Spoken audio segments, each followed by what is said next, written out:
Hello, Cabot. I'm Tyler Marston. And I'm Jessica Vaughn. On behalf of Cabot Chamber of Commerce, we have some great news for you. Cabot has recently been rated by homesnacks.net as the 6th best city to live in Arkansas.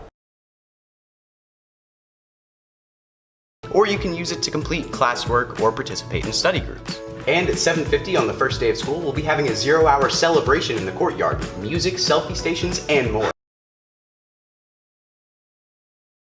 Pretty fast song, so I need the highest energy level y'all got, okay? Let's go.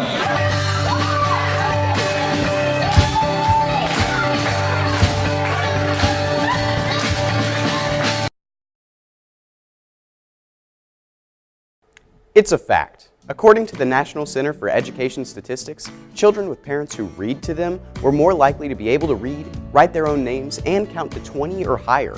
And classrooms with more parent involvement had a reading score 28 points higher than classrooms without parents regularly reading to their children.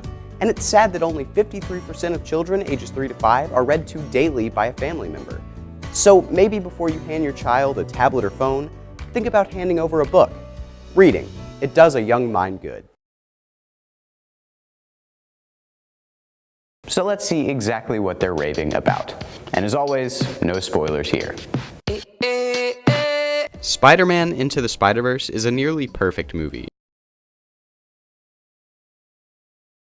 And we were fortunate enough to be a part of it, weren't we, Tyler? We sure were. You were my photographer, and our prompt was to do a news story over someone that was 1 in a million. And well, there was only one person that came to our minds. The person who nominated you wanted to thank you for all your work you guys do with the plays and the musicals. So, Sweet. Well, thank you so much. I really appreciate that. Congratulations. All right, this has been another successful Teacher of the Week. Reporting for CHTV, I'm Tyler Marston. Back to you guys in the studio. This one is Gage. Oh, and Jordan, I know we only had a $20 limit, but I felt a little extra generous, so got you an iMac. There are tons of educators all across the world whose job it is to teach the next generation about math, English, science, or what have you. But there are some teachers that take the next step and use their positivity to influence their students to become useful members of society.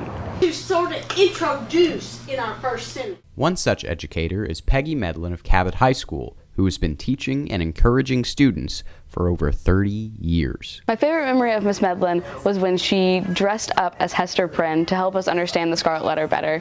We were all just sitting in class after the bell rang, and she walked in and was very animated and stood on a table just so that we would understand and better know the book so we would do better in her class. She is CHS's sole AP Language and Composition teacher, which carries much responsibility, as scoring well enough on the end of the year exam can qualify students for college credit. Of course, this isn't a problem for Miss Medlin, as her students have some of the highest scores in the state of Arkansas. Oh, I think that she prepared me excellent. It's more about how you analyze different pieces and how you can put together the author's intent and purpose. Miss Medlin is also the chair of the English department at Cabot High, expanding her positive influence to other teachers as well as her students. She's kind of like my teacher mom. She takes care of me, and when I complain about having to do stuff, she tells me to suck it up and get in there and do it. However, the thing that sets Miss Medlin apart from every other English teacher has to be her unique catchphrases, nicknamed by her students as Medlinisms. Calls our phones our gizmos. Sometimes when she gets really angry and it's her way of cussing,